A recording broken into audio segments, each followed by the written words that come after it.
Muito boa tarde a todos. É com imenso gosto que estamos aqui nesta sala cheia novamente, porque nas últimas edições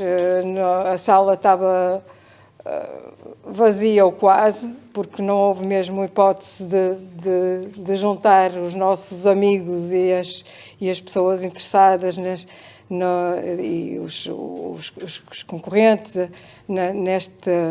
neste lugar e nestes momentos. Portanto, é com muito gosto que estamos aqui novamente agora deste modo.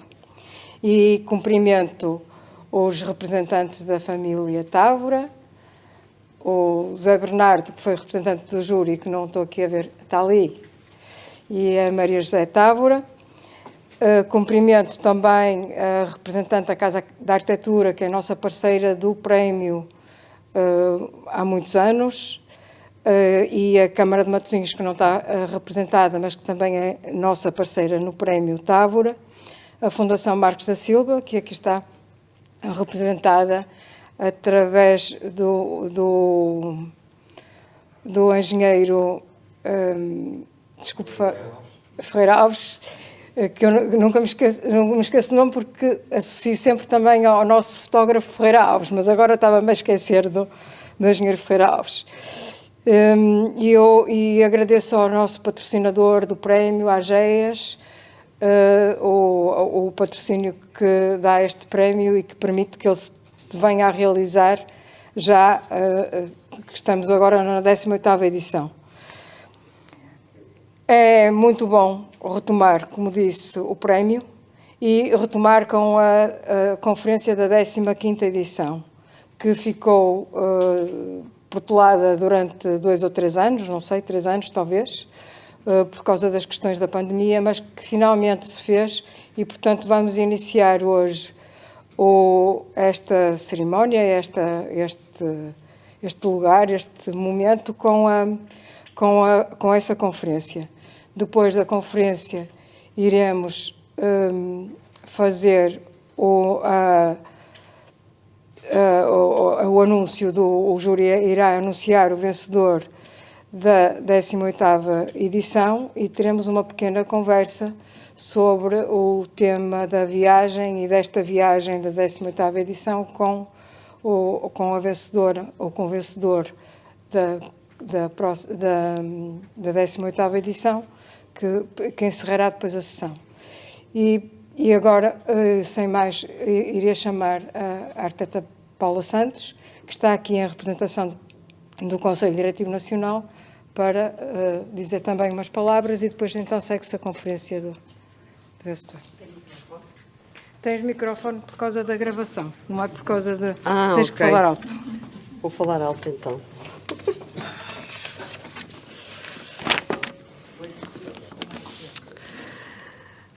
Boa tarde a todos e a todas. Em representação do Conselho Diretivo Nacional e em nome da presidência liderada pelo arquiteto Gonçalo Birne, congratulo-me por estar aqui novamente neste feliz dia e neste feliz propósito. Dar a possibilidade aos vencedores arquitetos de, vencendo este prémio Fernando Távora, fazer a experiência da viagem como forma de engrandecimento do seu conhecimento, da sua visão e do seu desígnio de arquitetos é uma enorme felicidade. Comemoramos também o Dia Mundial da Arquitetura, criado pela UIA, que nos obriga a pensar no quanto é cada vez mais verdadeira a nossa distância com a intocável Virgem Branca, o gênio semidivino do arquiteto, que Fernando Távora, na reflexão descrita num dos seus textos, dizia já não existir. Para fazer este pequeno texto, fui rever o que dissemos no ano passado e concluí que as palavras usadas sobre a importância, significado, intensidade e pedagogia da obra de Fernando Távora serão permanentes. Fernando Távora ficará nas nossas memórias e a sua visão torna-se cada vez mais importante e cada vez mais necessária. O que mudou do ano passado para este ano foi o grau de destruição do planeta, o cataclismo das civilizações e sistemas democráticos, a violência e a guerra, parecendo que não aprendemos nada com a história. O que nos transforma a nós, arquitetos, enquanto atores e construtores da cidade, enquanto transformadores da paisagem, enquanto intervenientes e enquanto profissionais empenhados política e socialmente em corresponsáveis pelo que vemos acontecer à nossa volta e pensando a todo momento o que nos resta fazer ou o que precisamos de fazer. A forma aparentemente leve e feliz de como Fernando Távora nos ensinava a sua visão e como via as diferentes perspectivas, em diferentes perspectivas, todas as questões da arquitetura, da história e da cultura, como fazendo parte de um todo, é cada vez mais necessária. Precisamos de novos modelos de intervir, de novos modelos de atuar, local e globalmente, de forma individual e nas formas de intervenção e fóruns onde estamos e podemos estar inseridos, em que podemos fazer a diferença. Fernando Távora, tal como eu disse no ano passado, não se arredaria da discussão, da procura de soluções na história, na prática, no projeto e na vida. Celebre-se com este prémio o arquiteto que sempre soube ver o contexto. Celebre-se o arquiteto que nos ensinou o que a informação e o conhecimento, as viagens e a investigação in loco nos acrescentam. Parabéns aos vencedores desta edição, parabéns aos felizes contemplados de edição anterior e obrigada mais uma vez às entidades Casa da Arquitetura, Câmara Municipal de Matosinhos e Fundação Instituto Marques da Silva pela forma consistente e continuada que tem vindo a definir na promoção e divulgação da arquitetura enquanto valor. Obrigada ao patrocinador, ao nosso júri, presidido por André Tavares, à família Távora, e um agradecimento especial à nossa querida Maria João Seixas, figura maior da nossa cultura. Obrigada.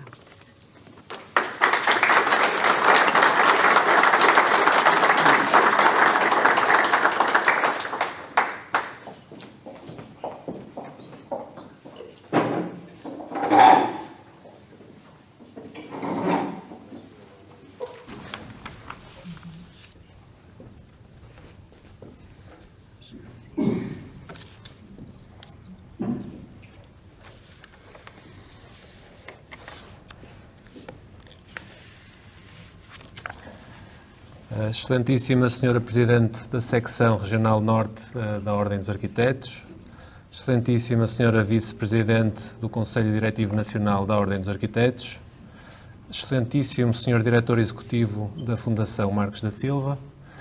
Excelentíssima Senhora Representante da Casa da Arquitetura, prezados representantes da família Távora, caros membros do Conselho Diretivo da Secção Regional Norte da Ordem dos Arquitetos,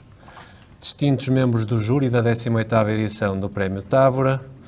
demais autoridades civis, militares e religiosas, minhas senhoras e meus senhores, muito boa tarde a todos. É para nós uma grande honra estar aqui hoje e nós gostávamos de aproveitar esta oportunidade para partilhar convosco o nosso entendimento da arquitetura enquanto uma forma particular de conhecimento. Ou, por outras palavras, nós gostávamos de aproveitar esta oportunidade para partilhar convosco o nosso exercício de leitura da arquitetura e do território construído, exercício esse que nós realizamos sempre a partir da perspectiva de alguém que se propõe contribuir para o processo infinitamente inacabado de melhoramento das condições do nosso modo de viver, bem como para a discussão do futuro que desejamos. Ambições estas que, de resto, nós acreditamos ter herdado do legado do arquiteto Fernando Távora. Posto isto, nós gostávamos de começar por explicar as nossas duas principais motivações para a nossa viagem de estudo, motivações essas que nós procuramos expressar no título da nossa proposta de viagem. Portanto, por um lado, o problema da fronteira e, por outro lado, o território do México. No que diz respeito ao território do México, as nossas motivações e a nossa vontade de visitar o país já são para nós relativamente antigas. Nós, para além de trabalharmos juntos, também fomos colegas de curso na Faculdade de Arquitetura da Universidade do Porto e a arquitetura mexicana, nomeadamente a moderna e a pré-hispânica, foi, desde os nossos tempos de faculdade, e continua de resto a ser ainda hoje, uma figura muito central do nosso horizonte de referências arquitetónicas. Já o problema da fronteira é para nós mais recente e relaciona-se com uma mudança no modo como nós, enquanto arquitetos, consideramos o problema do espaço. Ou seja, nós, enquanto classe, tanto pelo contexto da nossa formação como pelo próprio contexto da nossa prática profissional, nós habituamos-nos a encontrar no espaço aquilo que o professor Adrian Forty descreveu como a mais pura e irredutível substância da arquitetura, sem que, na verdade, nunca tivéssemos muita clareza sobre o significado desta ideia que mais utilizamos para nos referirmos ao exercício da nossa profissão. E assim nós usamos igualmente a ideia de espaço para nos referirmos a algo que é mundano, que é tangível, a uma propriedade física que é mensurável e que nós, enquanto arquitetos, podemos manipular e até produzir. Como, pelo contrário, também usamos a ideia de espaço para nos referirmos a algo abstrato, que é intangível, a uma construção mental que é apenas qualificável e através da qual nós percepcionamos e conhecemos o mundo e, neste sentido, completamente independente do domínio da arquitetura. A adoção e a prevalência desta ideia de espaço estão intrinsecamente ligadas ao desenvolvimento do modernismo arquitetónico. Tradição esta onde, de resto, nós nos integramos. E esta genealogia remonta ao círculo da filosofia estética da Alemanha do final do século XIX e, nomeadamente, à obra do arquiteto Gottfried Semper. Vamos falar um bocadinho Mais alto. Foi Semper que, no seu tratado O Estilo, introduziu a ideia de espaço como o principal tema da arquitetura moderna, quando pela primeira vez relacionou a origem da arquitetura com o impulso de encerrar o espaço, com o impulso de construir limites para o espaço, ou, se quisermos, com o impulso de definir fronteiras para o espaço. Foi então neste contexto que Semper declarou que a parede, ou o muro, é o elemento arquitetónico que formalmente representa e torna visível o espaço arquitetónico, encerrado, contido e delimitado, e foi, enfim, neste contexto que Semper determinou a primazia do limite sobre o material e, na criação do limite do espaço, ou, se quisermos, da fronteira do espaço, definiu a essência da arquitetura. Ora, se nós tomarmos esta ideia da parede enquanto fronteira espacial como uma lente, nós vamos, por exemplo, encontrar as mais extraordinárias proezas na arquitetura do arquiteto Luís Barragán, como, por exemplo, na Casa Ortega, que vemos na imagem, que é uma obra de 1940, onde a sequenciação diagonal dos espaços sociais da casa, através da variação da geometria, da dimensão, da densidade da luz e até da pressão dos espaços, organiza uma forma de enredo arquitetónico distinta de todas aquelas que conhecemos. Porém, esta ideia de espaço, enquanto categoria arquitetónica abstrata, não referencial, autónoma e estritamente disciplinar, tem vindo a tornar-se para nós limitada e, nesse sentido, insatisfatória. É como se esta ideia de espaço, que o filósofo francês Henri Lefebvre apelidava de espaço dos arquitetos, deixasse de lado toda a rede de relações sociais e de ideologias encarnadas pelo espaço construído, ou como se esta ideia de espaço excluísse aquilo que Lefebvre definiu como espaço social.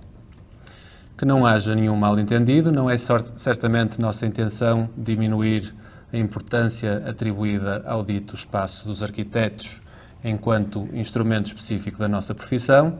Nós apreciamo-lo, nós cultivamo-lo e nós trabalhamos com ele cotidianamente. Mas, ao mesmo tempo, a sua soberania, a sua exclusividade e, talvez, sobretudo, a sua abstração desconsideram a dimensão do espaço enquanto lugar da vida cultural das sociedades, do espaço enquanto materialização da existência social e, em limite, do espaço enquanto reflexo da sociedade e da cultura que o produzem. Ora, se aquilo a que nós chamamos de espaço dos arquitetos implica um determinado tipo de fronteira, então aquilo que nós chamamos de espaço social implicará fronteiras de outra natureza e de uma natureza eminentemente social. E foi justamente com a premissa de tentar identificar e compreender as fronteiras de natureza social produzidas pela arquitetura da cidade do México que nós levamos como guia, por um lado, o já referido filósofo francês Henri Lefebvre, conforme corporificado na sua obra de 72, A Produção do Espaço, E, por outro lado, levamos também como guia o geógrafo Álvaro Domingos, que está aqui connosco na primeira fila,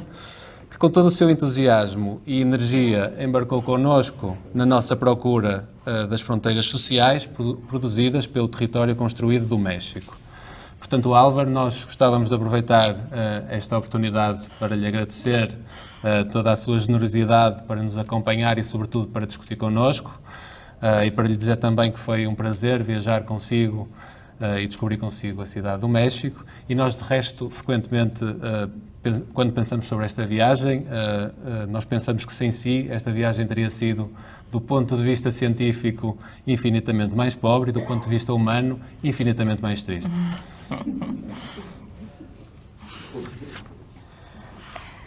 Mas voltando ao problema da dissociação entre as fronteiras do espaço dos arquitetos e as fronteiras do espaço social, nós acreditamos que esta dissociação, na verdade, representa fundamentalmente um problema de intencionalidade. Ou, por outras palavras, nós acreditamos que esta dissociação se articula no tipo de lente que nós tendemos a utilizar para ler os objetos arquitetónicos. Porque, segundo a tese de Lefebvre, mesmo se nem todas as fronteiras sociais são visíveis, materiais ou arquitetónicas, ainda assim, todas as fronteiras arquitetónicas articulam necessariamente uma dimensão social. E para ilustrar este problema, nós recuperamos a imagem com que iniciámos a nossa apresentação e que representa a entrada da Casa Ortega. E nesta imagem nós encontramos uma exacerbação das propriedades características de uma fronteira, onde a separação de duas regiões confinantes, e que neste caso falamos da separação entre o espaço público e o espaço interior da habitação, é aqui materializada numa barreira construída, que é espessa, predominantemente opaca, onde os vãos são gradeados e onde os caixilhos são constituídos por folhas de vidro opacas que permitem a admissão de luz aos espaços interiores, mas não há nenhuma comunicação visual entre interior e entre exterior. Esta fachada, ou esta condição de fronteira, se quisermos, é particularmente relevante para nós, não só porque ela é predominantemente excluída da imprensa, afinal, as imagens da Casa Ortega que circulam em publicações focam-se quase exclusivamente nos interiores e nos jardins, mas também porque esta condição de fronteira é representativa de uma abordagem à separação entre o domínio público e privado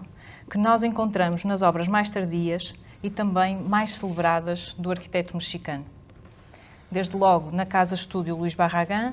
construída ao lado da Casa Ortega em 47, onde as zonas de estar são afastadas da rua através de um percurso inusitadamente longo e sinuoso, e onde a fachada da rua funciona como uma barreira que apenas admite iluminação zenital para os espaços de estar mais interiorizados.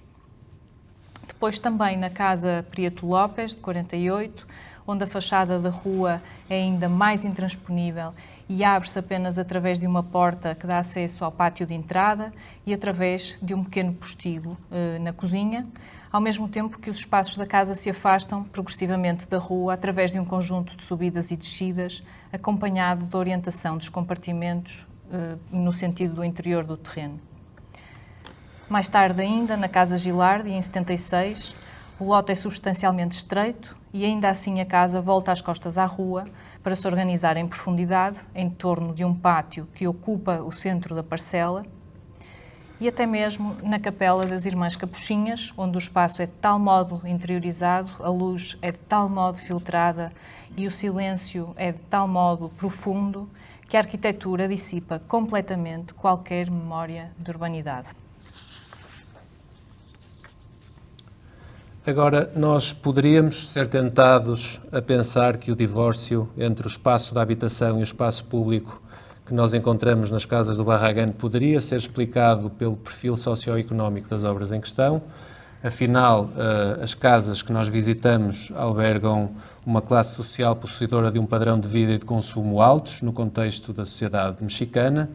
e, nesse sentido, estas fronteiras materializassem simplesmente assimetrias socioeconómicas,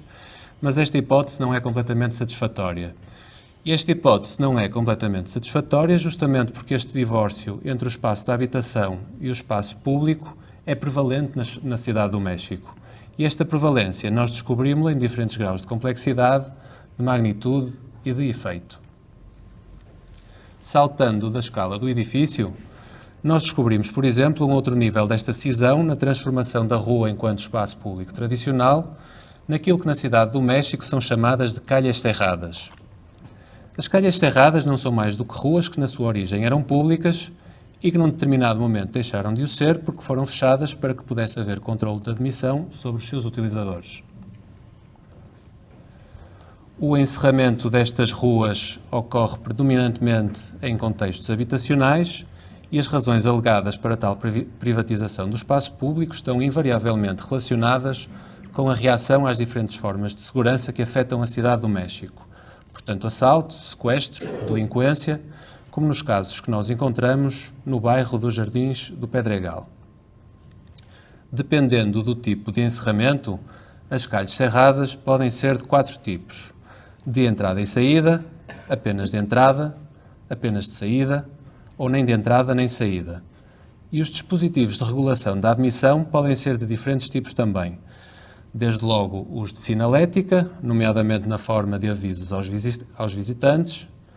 que são consistentemente acompanhados pelos arquitetónicos, nomeadamente na forma de cancelas, portões e guaritas,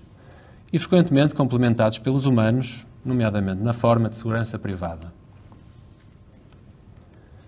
Mas, embora as calles cerradas predominem em contextos habitacionais, nós encontramos-las também no contexto mais simbolicamente público da cidade e desta feita na sua forma mais aparatosa e mais hostil.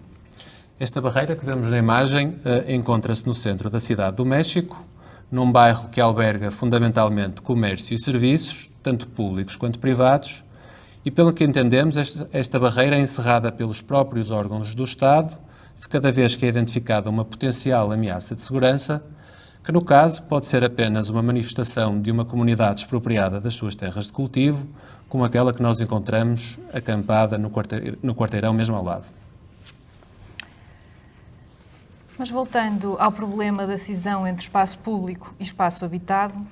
este problema, como nós já começámos por sugerir, constitui também um problema de escala. E para ilustrar esta questão de escala, nós queremos recuperar o bairro dos Jardins do Pedregal, bairro esse que foi urbanizado na década de 40, também pelo arquiteto Luís Barragán. Barragán foi o responsável pela planificação, pelo projeto de algumas casas e foi também um dos promotores desta operação, que compreendeu a urbanização de cerca de 400 hectares. Do ponto de vista urbanístico, Barragán parcelou os lotes, traçou as ruas, definiu normas edificatórias e também desenhou os passeios, os jardins, praças e fontes, bem como as entradas e saídas do bairro. O empreendimento era destinado a uma classe alta que estaria interessada e que seria capaz de financiar um modelo de habitação urbano, mas que fosse ao mesmo tempo evocativo do pequeno latifúndio. E para isto, Barragán desenhou um jardim modelo que tirava partido da extraordinária paisagem vulcânica que era existente no local e que articulava um ideal de harmonia entre paisagem construída e paisagem natural. Porém, os planos originais para a urbanização dos Jardins do Pedregal não foram compatíveis com o ritmo de crescimento urbano experienciado na cidade do México nas décadas que se seguiram, nem com a densificação do território que dele resultou, e assim as grandes parcelas definidas por Barragán nessa época foram, entretanto, subdivididas. Mas particularmente importante para o nosso problema é o modo como essas grandes parcelas foram subdivididas e o tipo de espaço urbano que resultou desse processo de divisão. Esse processo produziu então um tipo de espaço urbano que nós poderíamos chamar de bairro cerrado, no sentido em que parece que a lógica da calha cerrada foi distendida até à escala do bairro, interrompendo mesmo alguns dos eixos estruturantes deste território, como é o caso da Calha Lava, que constituía uma das vias principais do loteamento original e que hoje se encontra fechada, portanto com um acesso condicionado. A lógica de organização que aqui está em causa é em muito semelhante àquela que nós nos habituámos a referir como a do condomínio privado, uma lógica que, do ponto de vista do território, resulta na constituição de ilhas que se organizam de costas voltadas para o espaço da cidade e uma lógica que desencoraja a participação dos seus habitantes na vida social da cidade. ou, portanto, dito de uma outra forma, uma lógica que enfraquece o vínculo social. Bom, nós referimos há pouco que os Jardins do Pedregal albergam uma classe alta, mas também referimos que as assimetrias socioeconómicas só por si não parecem explicar a propensão demonstrada por distintos estratos da sociedade mexicana para a produção de ilhas urbanas delimitadas por fronteiras materiais. E outro dos casos onde nós nos deparamos com esta propensão foi em alguns dos empreendimentos do Instituto do Fundo Nacional de Habitação para os Trabalhadores, que é vulgarmente designado no México por Infonavit. O Infonavit, que é hoje a maior instituição de crédito hipotecário da América Latina, é um órgão do Estado mexicano e um dos pilares do sistema de segurança social do México, garantindo que as famílias mexicanas possam exercer o seu direito constitucional à habitação decente. Em termos práticos, o Infonavit financia com taxas de juros controladas a compra de habitação pela classe trabalhadora e, ao fazê-lo, alavanca a indústria da construção mexicana através de parcerias com promotores e construtores privados. Um destes promotores é a Casa Escuma, que construiu o empreendimento Privadas de La Fontana, que nós visitamos no estado de Hidalgo. Do ponto de vista do território, o empreendimento está pendurado na Carretera Federal 87, que é a autoestrada que liga Tula ao Estado do México. Já do ponto de vista tipológico, o empreendimento é composto por moradias unifamiliares, de 4 frentes ou geminadas, e funciona novamente na lógica do condomínio fechado. E, portanto, o espaço condominial é fortemente cercado, os acessos ao espaço público são pontuais e controlados através de um notório aparato arquitetónico composto por guaritas, portões, grades e muros. E mesmo no interior do condomínio, os espaços das habitações, tanto os interiores quanto os exteriores, são extensivamente gradeados e separados dos espaços comuns de vizinhança, inibindo ainda mais qualquer relação de proximidade ou de partilha comunitária. O Infonavit surgiu em 1972 e nos seus 50 anos de existência já é responsável pelo financiamento de pelo menos 1/4 do parque habitacional do país inteiro,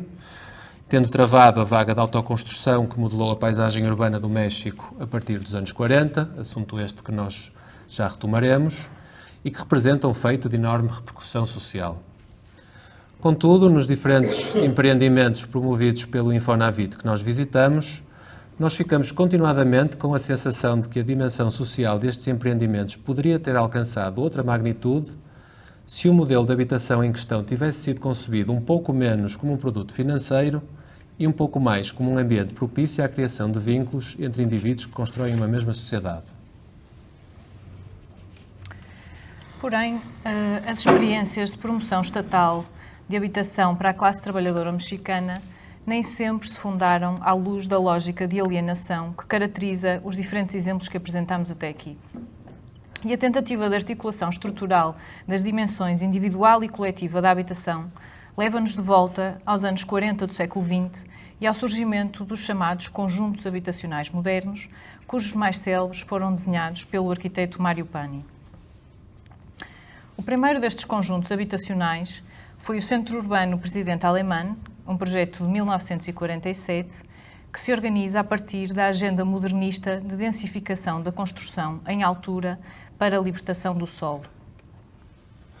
E o solo é justamente o espaço onde se articula a parte mais considerável do programa comunitário, através de um robusto programa de equipamentos e serviços, que incluía áreas verdes, campos de jogos, uma piscina semiolímpica, um auditório, um casino, escritórios para a administração, escolas, infantários, lavandarias e até um dispensário médico.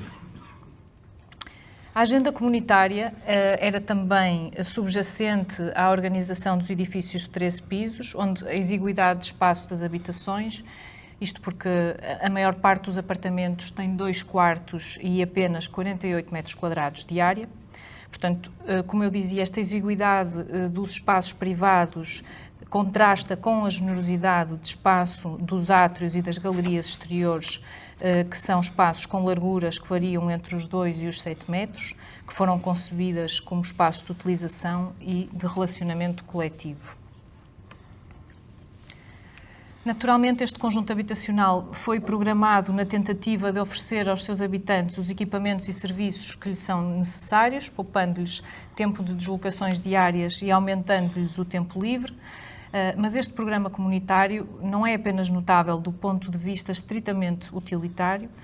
é sobretudo do ponto de vista cívico, no sentido em que o conjunto habitacional Presidente Alemã constitui um espaço onde as pessoas se encontram e se relacionam, um espaço onde as pessoas partilham afetos, valores, direitos e deveres.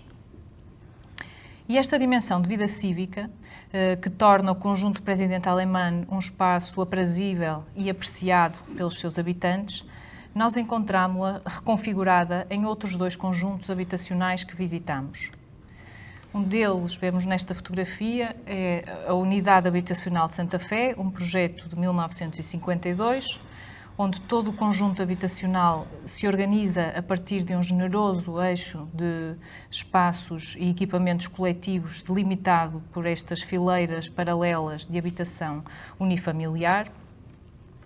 e onde a relação entre a escala das construções, dos espaços livres e dos espaços arborizados torna a utilização dos espaços comuns extremamente confortável. O outro é o conjunto urbano Nonoalco Tlatelolco, um projeto de 57, também do Mário Pani, onde, pelo contrário, todo o conjunto habitacional se organiza a partir da habitação multifamiliar e da construção em altura, e onde a monumentalidade tanto das construções quanto dos espaços livres torna a utilização dos espaços comuns substancialmente menos confortável e transporta, por isso, todo o complexo simbólico dos problemas tradicionalmente associados ao ideário modernista. Estes conjuntos habitacionais representaram aquilo que o escritor Carlos Monsiváis haveria de chamar a utopia do México sem vecindades. Vecindades estas que foram o padrão da habitação da classe operária da cidade do México a partir do século XIX. Na verdade, as vecindades eram originalmente as habitações que a aristocracia espanhola construiu para si própria entre o século XVI e o final do século XVIII. Mas o século XIX traria a independência, o início do processo de democratização do país e o início de um processo de modernização que haveria de repercutir na estrutura urbana da cidade do México. Uma destas repercussões foi o planeamento de novos bairros fora do centro, que albergariam as classes alta e liberal emergentes, nomeadamente os chamados bairros do Porfiriato, justamente por terem sido promovidos pelo presidente Porfírio Dias, entre os quais as colónias de Roma e Condessa, onde nós ficamos alojados durante a nossa viagem. E no caso, o edifício onde nós ficamos alojados é aquele que vemos agora na imagem, e o nosso apartamento era justamente aquele que ficava por cima do restaurante de Gavete, que se chamava El Pescadito. Estes bairros seriam urbanizados seguindo modelos de malhas urbanas convencionais de quarteirões, ruas e praças, mas talvez pelo processo de modernização em questão ter sido fortemente alavancado por investimento estrangeiro, estes novos bairros emergiram como bairros de arquiteturas importadas, sobretudo europeias e notavelmente francesas. Mas, bom, com isto a aristocracia colonial abandonaria o centro da cidade, ao mesmo tempo que retalhava aquelas que até então tinham sido as suas habitações em casas de baixa renda para uma classe operária urbana em expansão que chegava do campo, criando as referidas vecindades. Do ponto de vista arquitetónico, as construções coloniais tinham entre 2 e 5 pisos e eram organizadas à volta de um pátio central que mantinha o edifício fresco, promovendo a circulação de ar entre os compartimentos que lhe eram periféricos, e tais compartimentos, por sua vez, eram estreitos, mas com tetos altos, favorecendo também o refrescamento dos espaços. As vecindades, por sua vez, não eram mais do que o conjunto de habitações que seriam geradas pela autonomização dos compartimentos destas construções coloniais e eram, portanto, habitações pequenas, frequentemente sem cozinhas, casas de banho ou zonas de lavagem privadas, onde os pés direitos altos, como podemos ver nesta imagem, eram frequentemente divididos para a criação de mezaninos que libertassem o espaço para acomodar os agregados familiares numerosos, e orientadas sobre o espaço do pátio este que, por sua vez, funcionava não só como interface das funções domésticas, mas, sobretudo, como um ponto focal destas formas de vida comunal. Mas voltando aos conjuntos habitacionais modernos, estes procuraram criar uma alternativa mais salubre e mais confortável para uma classe trabalhadora que entre o século XIX e o século XX se alojou nestas vecindades do centro da cidade. E a promoção destes conjuntos habitacionais decorreu entre as décadas de 40 e 70, período este que correspondeu à idade de ouro da economia mexicana. Do ponto de vista económico, este período caracterizou-se por um crescimento económico sustentado e uma das principais motivações para a sustentabilidade desse crescimento foi a adoção de um modelo económico que ficou conhecido como desenvolvimento estabilizador ou milagre mexicano, um modelo que consistiu numa política de substituição de importações pela produção interna de bens de consumo, ou, por outras palavras, pela industrialização e modernização do país. Este milagre mexicano permite também a contextualização dos conjuntos habitacionais modernos, porque na época o México não dependia de importações, o déficit da balança de pagamentos diminuía, a inflação estava contida, a moeda estava estabilizada, o país criava riqueza interna, nomeadamente a partir da indústria, e o Estado promovia a criação desta riqueza tanto através de políticas de fomento à indústria, como através da implementação de um ambicioso programa de obras públicas onde se enquadravam os conjuntos habitacionais em questão. Porém, nem as vecindades, nem os conjuntos habitacionais modernos conseguiram responder à enorme demanda de habitação que decorreu da explosão demográfica que a cidade do México experimentou durante as décadas de ouro da economia mexicana. E para que tenhamos ideia da magnitude desta explosão demográfica, enquanto que o censo de 1940 registou uma população de cerca de 1.700.000 habitantes, já o censo de 1970 registou uma população de cerca de 6.800.000 habitantes. Ou seja, em 30 anos, a população da cidade do México quadriplicou. E como tal, a população que chegou do campo alojou-se onde pôde. Alojou-se desde logo nos terrenos que ofereciam menor ameaça de reivindicação, nomeadamente naqueles cuja topografia mais dificultava a ocupação, ou seja, esta população rural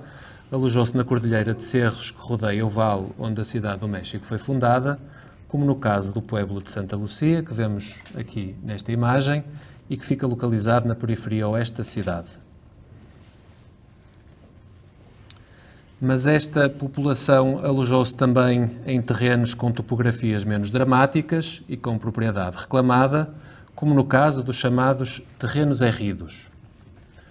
Os erridos são uma forma de propriedade social criada com a reforma agrária que decorreu da Revolução Mexicana, iniciada em 1910, forma de propriedade esta onde eram atribuídos os direitos de propriedade de um determinado terreno a um determinado grupo demográfico, sendo tais direitos de propriedade inalienáveis, intransferíveis e inconfiscáveis. Os erridos contemplavam diferentes tipos de estatutos de terra, nomeadamente terras comuns e parcelas individuais, e apesar da sua origem agrícola, eles constituíram a matriz para uma fração significativa do território urbanizado da cidade do México,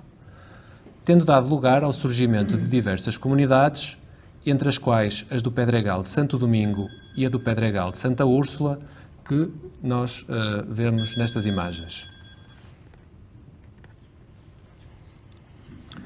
Outro exemplo particularmente impressionante de uma comunidade fundada pela vaga de imigração rural que afluiu à cidade do México na década de 40 é aquela que hoje é conhecida como a Ciudanesa, que teve origem em terrenos drenados do lago Texcoco no início do século XX. Mas para compreendermos o surgimento da ciudad Neza, bem como a importância da drenagem do lago Texcoco, permitam-nos, por favor, uma curta digressão ao problema geográfico da cidade do México como um todo. A cidade do México foi fundada num vale que constitui uma bacia endorreica, ou seja, num vale onde a água drena para dentro, formando uma bacia hidrográfica que não tem saída fluvial para o mar. O lago Texcoco era de um sistema de lagos que constituíam a bacia hidrográfica do Vale do México e foi numa ilha do lago Texcoco que o povo azteca fundou no século XIV a cidade do México. Portanto, se por um lado nós pensarmos que a história da cidade do México foi em certa medida a história da expansão artificial de uma ilha sobre o lago Texcoco, e se por outro lado nós pensarmos que a história da cidade do México foi também em certa medida a história da subida periódica das águas de uma bacia endorreica, então tornar-se-á claro que o problema da expansão artificial da ilha sobre o lago e o problema das cheias são diretamente proporcionais. Ou seja, tornar-se-á clara a relação de causalidade entre o crescimento da cidade do México a partir da conquista de terreno de bacia hidrográfica e o aumento e a frequência da gravidade das cheias. E para que tenhamos ideia desta gravidade, já durante o período da ocupação colonial, e em parte como consequência do projeto de desflorestação das encostas do Vale do México levado a cabo pelos espanhóis, a cidade do México sofreu em 1629 uma cheia que deixou a cidade parcialmente submersa e inoperacional por um período que durou 5 anos. Com isto, nós podemos compreender a magnitude histórica do problema da drenagem das águas da bacia do Vale do México e com isto voltamos então à urbanização de Neza. O terreno drenado que recebeu a massa de imigração rural era, na verdade, um terreno aquífero que nas temporadas de chuva se comportava como um pântano, mas que com todas as suas limitações oferecia a possibilidade de construção de habitação a uma classe com um poder de compra muito reduzido. A razão pela qual a venda de lotes foi, num primeiro momento, realizada a preços muito baixos, decorreu do facto dos primeiros loteamentos terem sido operados ilegalmente. E a consequência mais gravosa deste processo ter sido operado à margem do Estado talvez tenha sido a falta de infraestrutura que caracterizou as primeiras décadas da recém-emergida comunidade de Neza, que se viu privada de serviços tão básicos quanto água canalizada, esgotos, eletricidade ou ruas pavimentadas. Mas Neza continuou a crescer, continuou a desenvolver-se e tem hoje uma população de aproximadamente 1.200.000 habitantes. Ao longo deste processo, o Estado foi entrando e Neza dispõe hoje de um conjunto robusto de serviços. Neza tem, por exemplo, metro, tem escolas, universidades, hospitais, complexos desportivos, tem centros culturais e tem até um parque com 8 hectares que alberga um museu de história natural e um jardim zoológico. Mas o que nos parece notável em Neza é a importância da cooperação e da entreajuda na evolução desta comunidade. Apesar de sofrer com os problemas próprios de uma comunidade de perfil socioeconómico baixo, Neza é uma comunidade coesa, organizada e com uma identidade e uma cultura próprias. A comunidade de Neza organiza-se para colmatar os vazios onde o Estado não chegou e onde os operadores privados convencionais não tiveram interesse em chegar. E assim, por exemplo, para suprir a carência de transportes internos, Neza opera um serviço de mototáxis próprio, que é tão ilegal e perigoso quanto é também bonito e eficiente. A comunidade de Neza alberga hoje também, por exemplo, a única Orquestra Sinfónica Infantil do Estado do México, que é o produto dos esforços de gerações recentes que têm níveis de qualificação elevados e que estão empenhadas em melhorar as condições de vida da sua comunidade. Bom, ao olharmos para os diferentes exemplos de comunidades estabelecidas por processos de autoconstrução que vimos de apresentar, bem como ao termos olhado antes para as vecindades emergidas da transformação do património arquitetónico colonial e ao termos olhado antes ainda para os conjuntos habitacionais modernos concebidos à luz de um ideário de segurança social, nós constatamos que nos ambientes onde existe vida comunitária tende a existir também uma maior abertura espacial e arquitetónica das comunidades. Ou posto de outro modo, nós tendemos a confrontar-nos com fronteiras espaciais e arquitetónicas nos ambientes onde a dimensão da vida individual se encontra divorciada da dimensão da vida coletiva, e nos ambientes onde a desconfiança e o medo tendem a preponderar sobre a aceitação das diferenças. Mas se até aqui nós nos focamos em fronteiras espaciais e arquitetónicas que são substancialmente tangíveis, nós gostávamos agora de redirecionar o nosso olhar para o modo como a infraestrutura da cidade contribui para o delineamento de um conjunto de fronteiras que, apesar de menos tangível, não é de todo de menor consequência para a conformação do espaço social que nós começamos por invocar. E porque de todas as infraestruturas, a água é aquela que desde o primeiro momento mais especificamente determinou a conformação da cidade do México, nós gostávamos de começar por olhar justamente para o problema da água, problema este que se declina nos sistemas de saneamento e de abastecimento.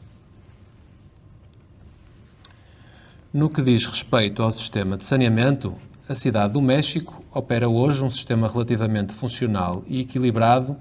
onde a peça central é a estação de tratamento de águas residuais de Atotonilco. A ETAR de Atotonilco, que é a maior da América Latina, é um projeto de investimento público-privado em funcionamento desde 2015 e que é responsável pelo tratamento de 60% das águas residuais de todo o Vale do México.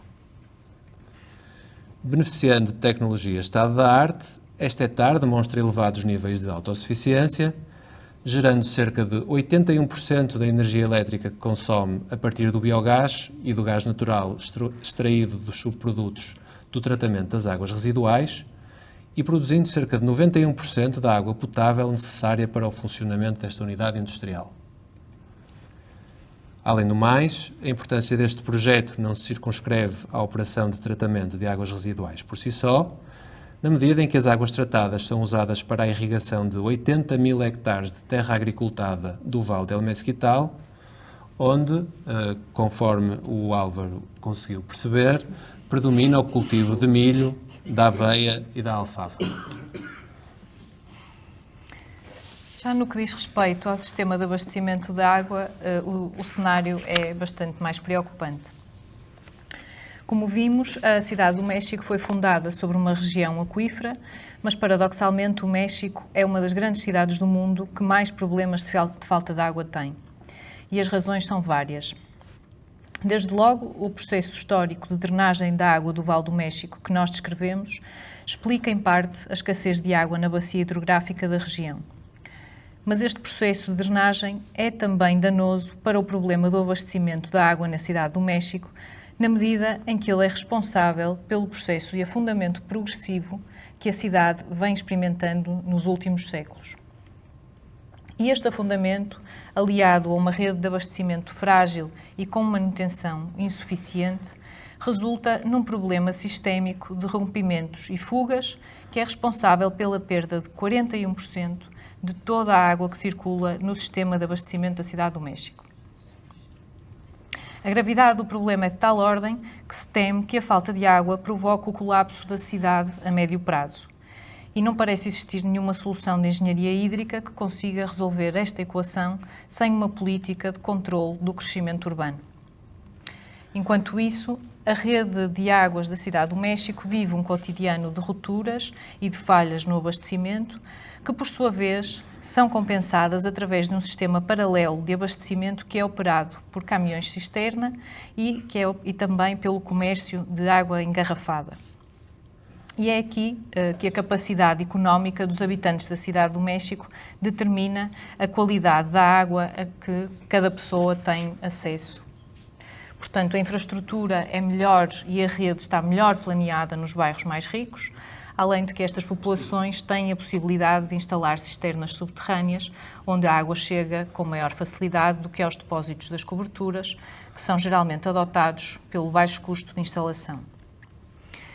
E é também neste contexto que o México emerge como o país que mais consome água engarrafada no mundo. A água esta que, a números deste ano, é vendida a um preço de 250 a 2.300 vezes superior ao preço de água da rede pública de abastecimento,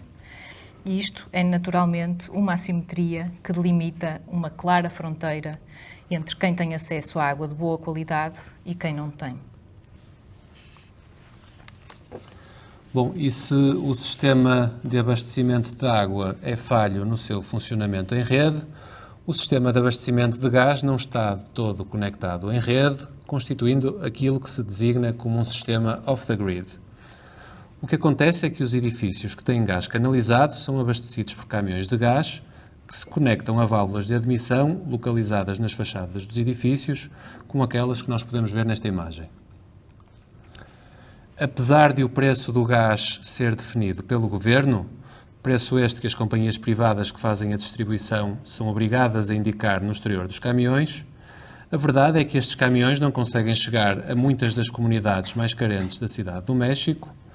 nomeadamente às barriadas implantadas nos cerros das periferias, como no caso do pueblo de Santa Luzia, onde o gás utilizado é o de botija. Portanto, no gás, ao contrário da água, o fator excludente, ou se quisermos a fronteira, não é o preço,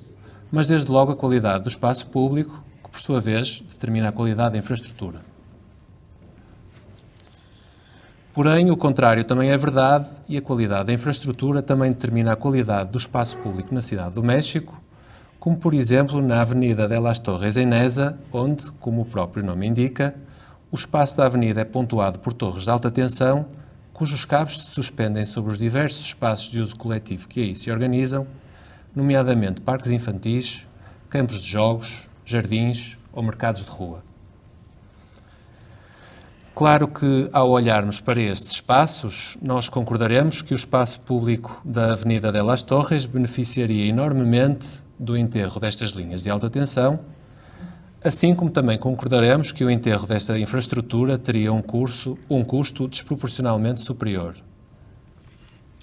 Por outro lado, também é importante notarmos que esta lógica de implementação infraestrutural não é de todo prevalente na cidade do México.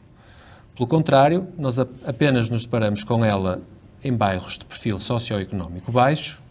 o que por sua vez nos leva a concluir que o problema da qualificação do espaço público a partir da infraestrutura na cidade do México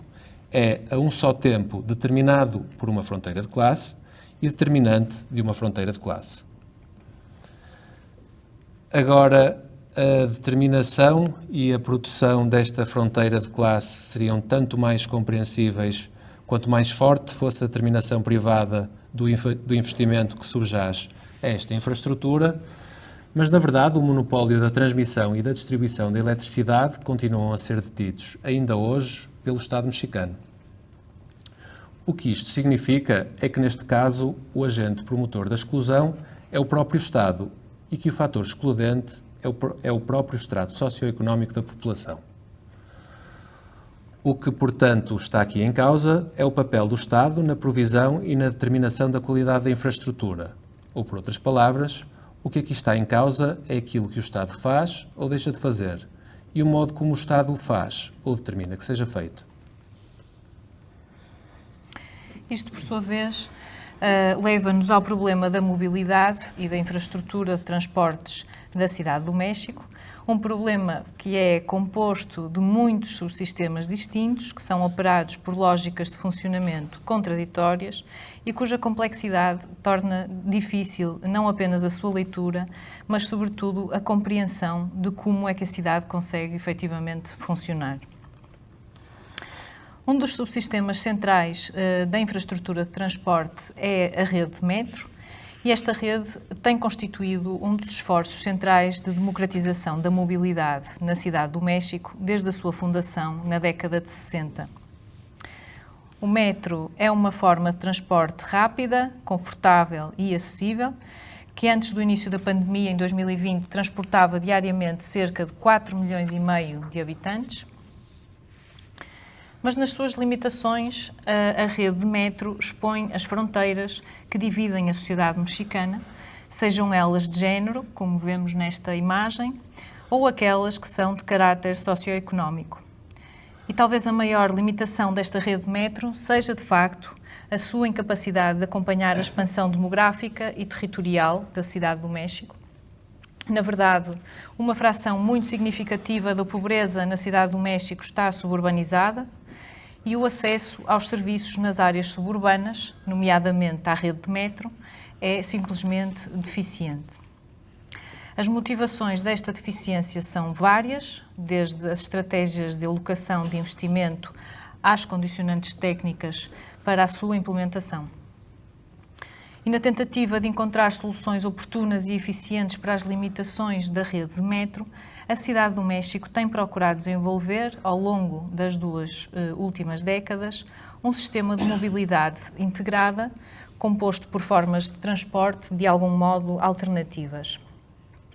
Inaugurou assim, em 2005, a primeira linha de um sistema de corredores de autocarros rápidos, o Metrobus, que transporta diariamente cerca de 1 milhão de utilizadores. Inaugurou depois, em 2010, um sistema de bicicletas partilhadas, o Ecobici, que é utilizado diariamente por cerca de 25 mil utentes. E inaugurou mais recentemente, em 2021, as duas primeiras linhas de um sistema de transporte por teleférico que serve os centros das periferias, das periferias do Vale do México, que se chama Cablebus, que transporta diariamente cerca de 100 mil habitantes das comunidades mais carentes destas periferias. De resto, a importância do teleférico para estas comunidades tornou-se mais evidente para nós quando, num destes percursos, uma senhora explicou ao Álvaro que, desde que começou a utilizar o Cablebus, ela já não precisava de sair de casa às 5 da manhã para ir trabalhar, podia agora sair apenas às 7, e como isto correspondeu naturalmente a um ganho muito significativo na sua qualidade de vida. Bom, mas como é claro, o problema crónico e estrutural a que esta rede de mobilidade multimodal procura dar resposta é mesmo a disfuncionalidade do sistema viário da Cidade do México. O meio de transporte prevalente na Cidade do México é mesmo o automóvel e a consequência de uma rede viária desproporcional ao volume de viaturas em circulação é um trânsito absolutamente caótico. Naturalmente, a gestão do trânsito na Cidade do México constitui um problema de uma complexidade que nós não poderemos destrinçar aqui, mas ainda assim nós gostávamos de notar uma medida cuja implementação vem tendo uma enorme repercussão no funcionamento e no crescimento da cidade, que é a construção do segundo piso do anel periférico. Este anel periférico, como o próprio nome indica, é uma via de circunvalação do Vale do México que começou a ser planeada ainda na década de 1920 e que mais recentemente, já na década de 2000, começou a ser ampliada através da sobreposição de um segundo nível de via rápida. O propósito deste segundo piso é tão simplesmente criar uma via alternativa de circulação rápida que, conectando em pontos nevrálgicos ao anel periférico original, em curtas distâncias temporais entre diferentes zonas da cidade. Mas na prática, este segundo piso tem resultado a um só tempo como um dispositivo de segregação social e territorial. Tem resultado como um dispositivo de segregação social, desde logo pelas restrições de circulação que lhe são inerentes. Numa extensão significativa do segundo piso, a circulação é controlada por um sistema que funciona como uma espécie de via verde pré-paga, onde as tarifas são altas e onde a circulação de transporte público é altamente restrita. Por outras palavras, é como se o corte arquitetónico do anel periférico ilustrasse o corte socioeconómico da sociedade mexicana, onde em baixo circulam as classes mais baixas e onde em cima circulam as classes mais altas. Mas o segundo piso também funciona como um dispositivo de segregação territorial, produzindo espaços de natureza absolutamente distinta. Se por cima dos viadutos o espaço é o palco exclusivo do aparato publicitário de uma sociedade de consumo de padrão global, já por baixo dos viadutos, o espaço é o palco inclusivo de uma sociedade metropolitana latino-americana dos dias de hoje, onde podemos encontrar comércio formal e comércio informal, parques de recolha de transportes públicos e ginásios privados, esquadras de polícia e serviços de restauração, e até manifestações religiosas sincréticas, como os mais extraordinários altares à Virgem Morena de Guadalupe, do qual nós temos um exemplar aqui em primeiro plano nesta imagem. Mas para além deste nível de segregação que é inerente à própria arquitetura do segundo piso, há um outro nível de segregação territorial que lhe é consequente e que está relacionado com a emergência de um tipo de processos de urbanização que o geógrafo e sociólogo suíço Christian Schmid descreveu como urbanismo de bypass. Este urbanismo de bypass, que na Cidade do México vem tomando forma desde a década de 80 nos bairros de Santa Fé e Interlomas, pretende descrever um processo multidimensional onde o bypass é simultaneamente de ordem geográfica, material, regulatória e socioeconómica. O alvo deste tipo de processos é uma classe alta e média alta que procura escapar às disfunções, às dificuldades e aos riscos que encontra no território urbano existente e que assim almeja um ambiente mais controlado e um modo de vida mais confortável e, sobretudo, mais exclusivo. O resultado deste tipo de processos é a emergência de novas zonas urbanas periféricas que funcionam como enclaves que deliberadamente se demarcam do território que lhes é contíguo e que estabelecem com o resto do território formas de relacionamento parasitário. Os modos de governação do urbanismo de bypass não são os modos de governação territorial convencionais e os agentes deste processo, na forma de alianças poderosas e heterogéneas entre Estado e setor privado, tampouco se regulam por estratégias de planeamento claras, estruturadas, holísticas ou de interesse cívico. Pelo contrário, a lógica do urbanismo de bypass é a lógica do capital global, a lógica da expansão do mercado para áreas que não eram mercantilizadas nem mercantilizáveis, ou, por outras palavras, é a lógica da comoditização.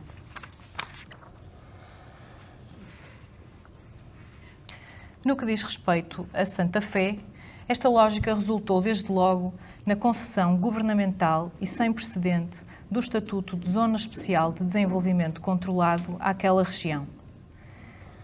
Esse estatuto é pautado por níveis de flexibilidade e de indefinição regulatória extraordinários e criou as condições para que fosse a referida lógica do capitalismo global a ditar as regras e a marcar o passo do processo de urbanização.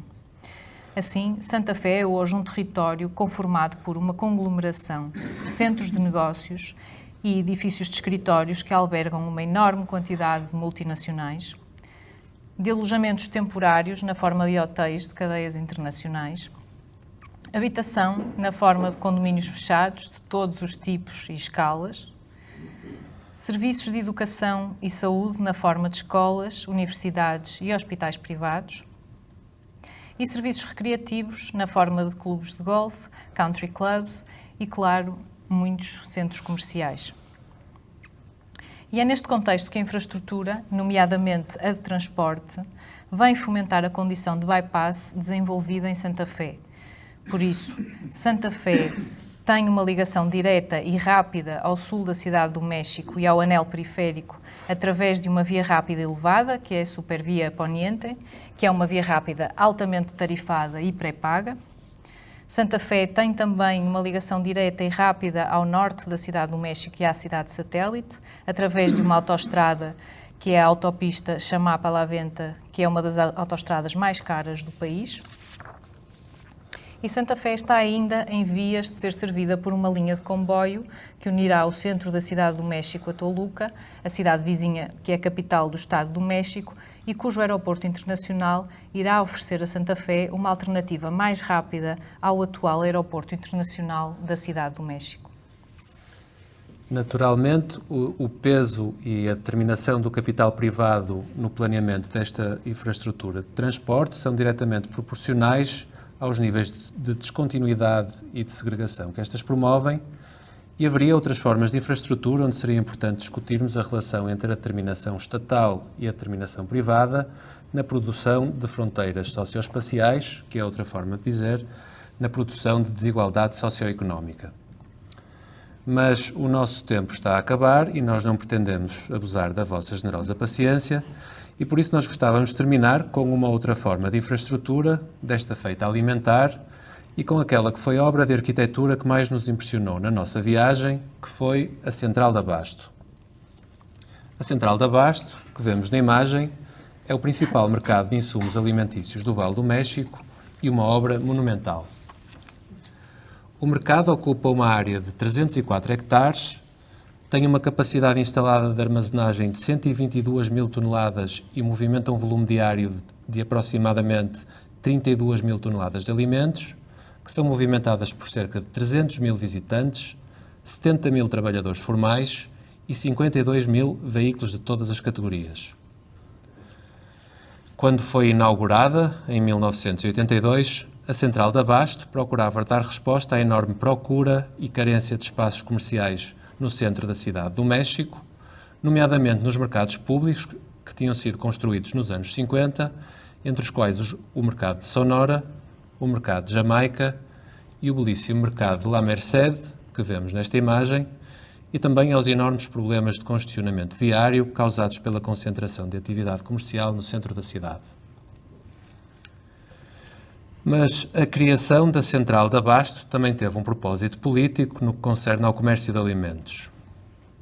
Enquanto peça central da infraestrutura alimentar do México,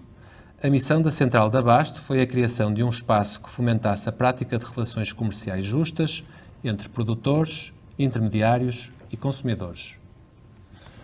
Ou seja, reunindo debaixo do mesmo teto produtores independentes, grandes produtores, distribuidores, assim como compradores grossistas e retalhistas, o Estado mexicano tornou a cadeia de distribuição de alimentos mais eficiente e mais aberta, reprimiu o sistema de licitação especulativa de produtos perecíveis e criou um ponto de referência para a determinação dos preços da comida, ou, por outras palavras, o Estado mexicano criou um dispositivo de regulação alimentar. E assim, na medida em que a Central de Abasto promove a distribuição justa e equitativa no espaço, bem como a oportunidade de utilização de recursos tão socialmente valorizados quanto os alimentos, nós podemos pensar neste edifício enquanto um agenciador daquilo que o geógrafo norte-americano Edward Soja costumava chamar de justiça espacial. Já como obra de arquitetura no seu estrito senso, a característica da Central de Abasto que talvez mais nos tenha impressionado foi a sua organização sistemática. E, em particular, o modo como os diferentes componentes do sistema se articulam através de soluções onde convergem elevados graus de eficiência funcional e, ao mesmo tempo, de contenção material, ou, como nós gostamos de dizer, através de soluções de elevada elegância arquitetónica. O edifício é composto por uma malha de naves que albergam baterias de entrepostos comerciais, e estes entrepostos comerciais são geralmente acessíveis por duas frentes opostas. Portanto, pelo exterior são acessíveis a veículos de carga, através de cais por onde os entrepostos abrem as suas traseiras e onde operam as transições grossistas. E pelo interior são acessíveis a pedestres, através de galerias centrais, para onde estas lojas abrem as suas montras e onde operam as transições retalhistas. Estas galerias centrais de exposição de alimentos que vimos na imagem anterior organizam-se ao longo do eixo nascente-poente e em paralelo às vias exteriores de acesso aos cais de carga e são intersectadas perpendicularmente a cada 185 metros por um conjunto de galerias secundárias organizadas ao longo do eixo norte-sul. Estas galerias pedonais são elevadas pontualmente para cruzar as vias exteriores de acesso aos cais de carga e permitem, assim, um circuito pedonal interior contínuo entre as diferentes naves do mercado. Além disto, estas galerias secundárias também albergam na cobertura o estacionamento destinado aos visitantes que conseguem aceder facilmente ao mercado através de núcleos de acessos verticais que estão implantados nos cruzamentos destas galerias. Este edifício foi surpreendente para nós, não apenas, como vimos, pela organização geral do programa e pela articulação do sistema de circulação, que tornam a Central de Abasto notável na sua economia de meios e na sua inteligência espacial, mas também nos impressionaram os sistemas de controle ambiental passivo que encontramos.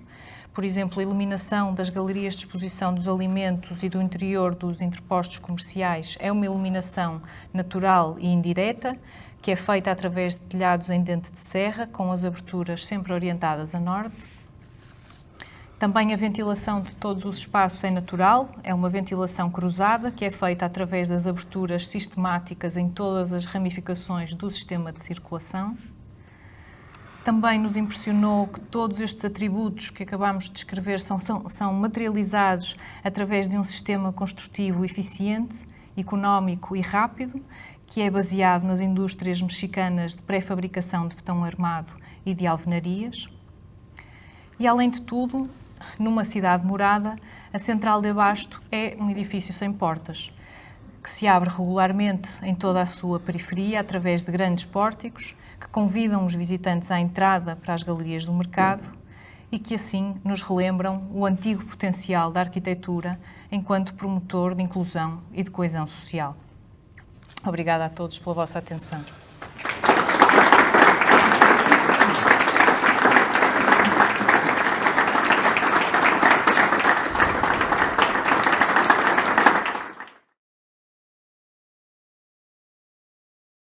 Cabe-me a mim, André Tavares, em representação da Ordem dos Arquitetos, anunciar o vencedor da 18ª edição do Prémio Fernando Távora, à qual seguiremos uma brevíssima conversa com o vencedor do prémio, que vou já anunciar, e também com a Maria João Seixas, que integrou o júri. O júri era composto por mim em representação da Ordem dos Arquitetos, pelo arquiteto José Bernardo Távora, indicado pela Fundação Marques da Silva, pelo arquiteto Pedro Bahia, indicado pela Casa da Arquitetura, e pelo Francisco Pereira Coutinho, em representação da família de Fernando Távora. O júri reuniu hoje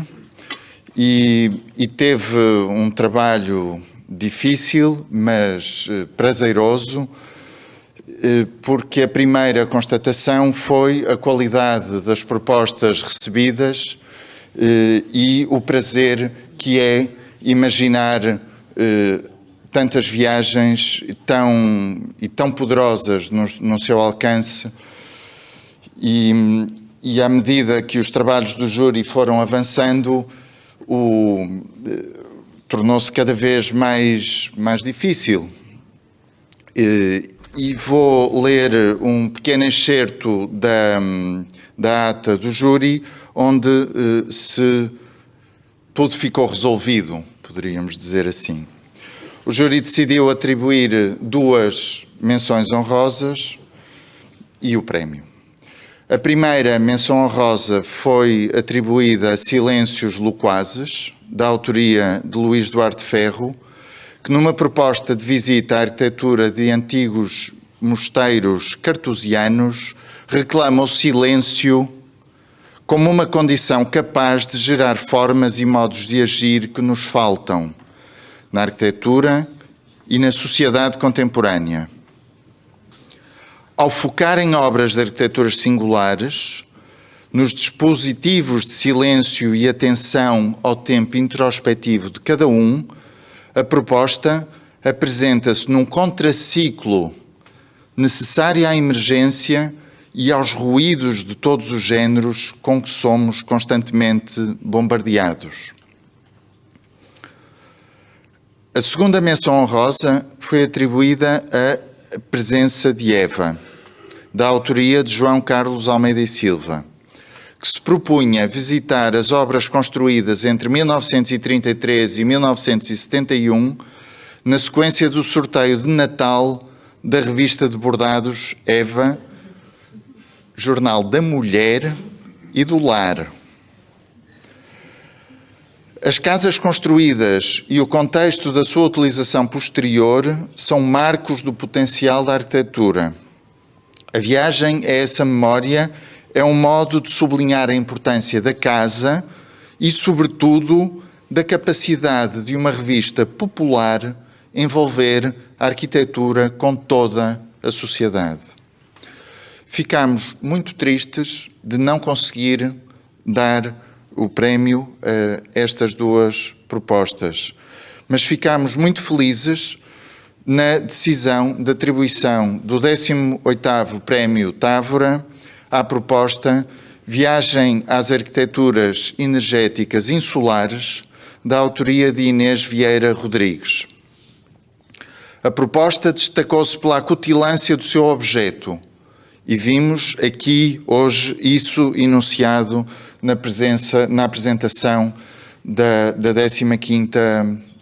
15º Prémio, ou seja, a produção, transporte e consumo de energia. E pela capacidade de entender a dimensão política, estratégica e social das infraestruturas que lhe dão suporte. Ao convocar a arquitetura para a percepção de obras como geradores eólicos, barragens, centrais geotérmicas e infraestruturas de transporte de energia, a proposta contribui para uma outra consciência das ações humanas. Ao escolher a Islândia e os Açores como lugares para essa descoberta, a proposta é particularmente feliz, na medida em que o problema da autossuficiência energética é enfrentado pela raiz e o impacto das obras de arquitetura aferido à escala das várias ilhas. Parabéns à Inês Vieira Rodrigues, estamos muito curiosos por descobrir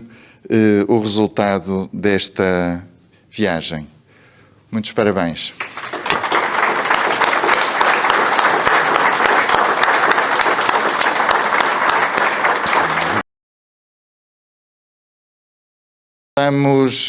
Queria convidá-la então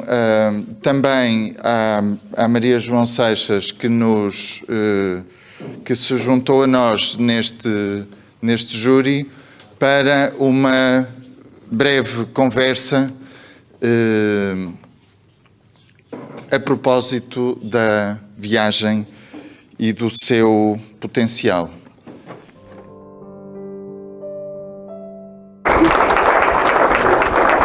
Muito obrigada.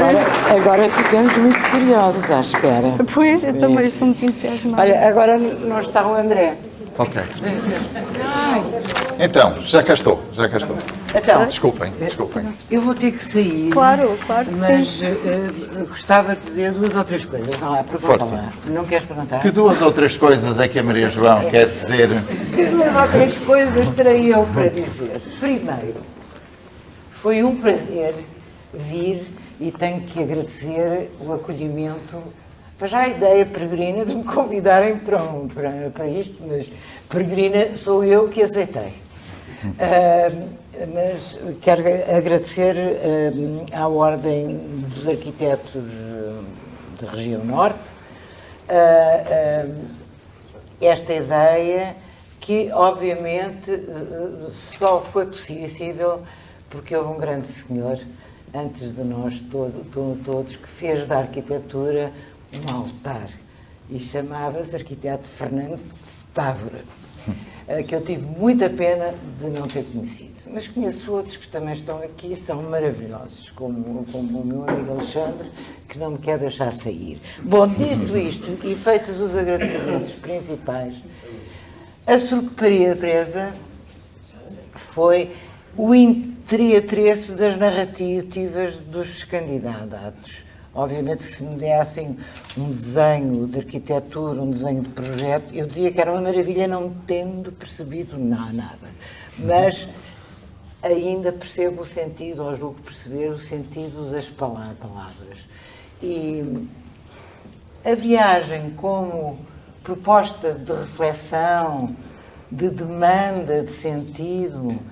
é um tema, para mim, maravilhoso. Pensei logo, ai de quem não tenha feito uma coisinha de homenagem a Homero e à Ilíada e à Odisseia. Pois não é que havia uma,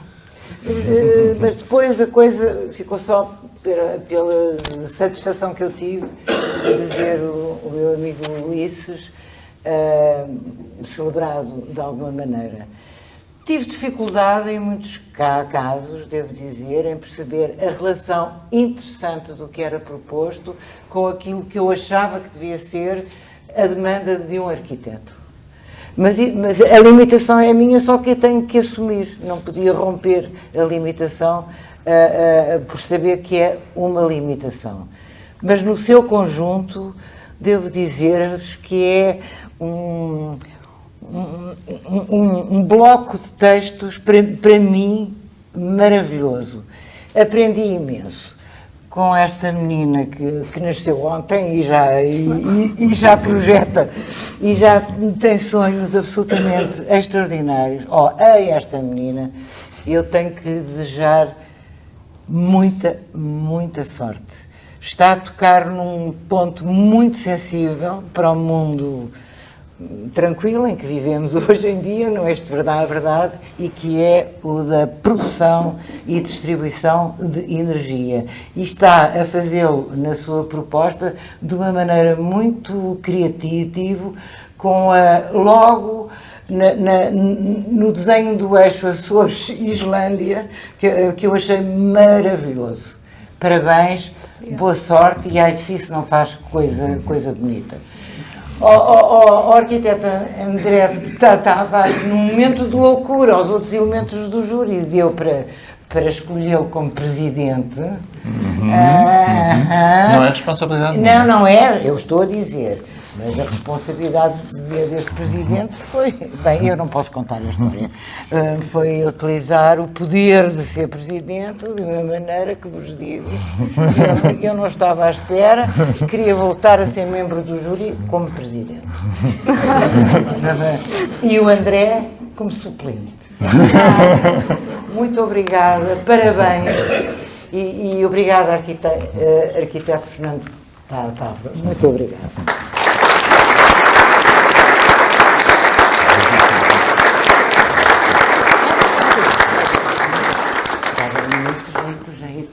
A Maria João, como perceberam, vai ter que sair, mas eu aproveito para perguntar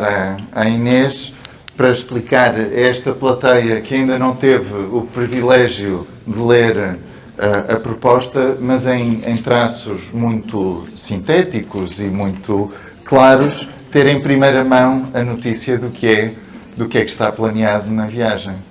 Portanto, a questão energética está na ordem do dia, como todos nós sabemos, e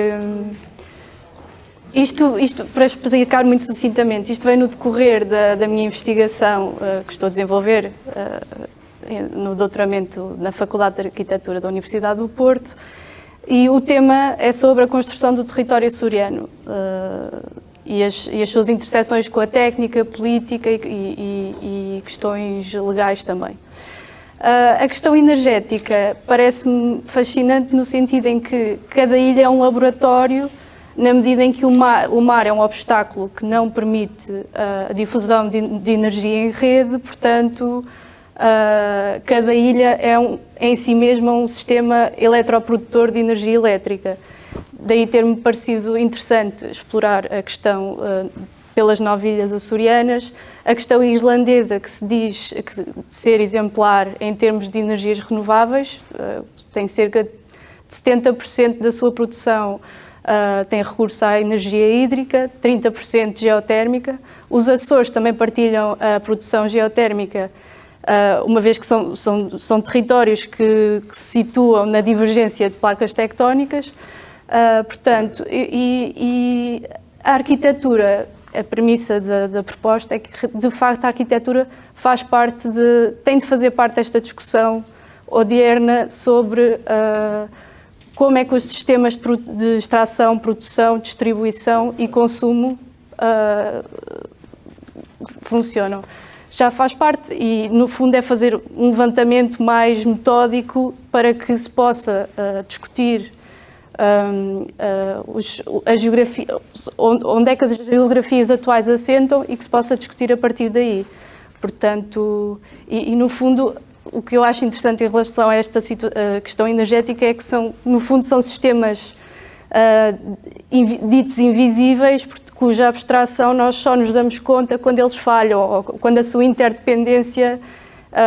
é posta em causa. Veja agora a situação da invasão da Ucrânia pela Rússia. Portanto, e nesse sentido, pareceu-me pertinente apresentar esta proposta. Este comentário que a Maria João fez antes de sair teve a ver com uma coisa que foi também uma das razões da escolha, e numa primeira etapa da discussão dos trabalhos se dizia: isto não tem nada a ver com a arquitetura, esta questão da energia, isto não é arquitetura. E a discussão foi precisamente num aspecto que a proposta toca: as torres eólicas, as barragens, os grandes equipamentos, as tubagens de distribuição, e vimos também na Avenida Enesa, como é que este assunto que está hoje literalmente tão quente também é arquitetura. Portanto, agradecendo essa presença da arquitetura naquilo que são as discussões do presente, e desejando uma felicíssima viagem e descoberta não só do sítio onde vem o clima na Europa, não é? Que se diz dos Açores, mas também desta deslocação do anticiclone para norte, e do que é que se tem feito na Islândia, e da maneira de entender o Atlântico numa outra geografia, que não apenas a geografia Europa-América, mas também a partir das suas placas tectónicas e da sua organização geológica e energética. Muitos parabéns mais uma vez. E obrigado a todos pela vossa presença.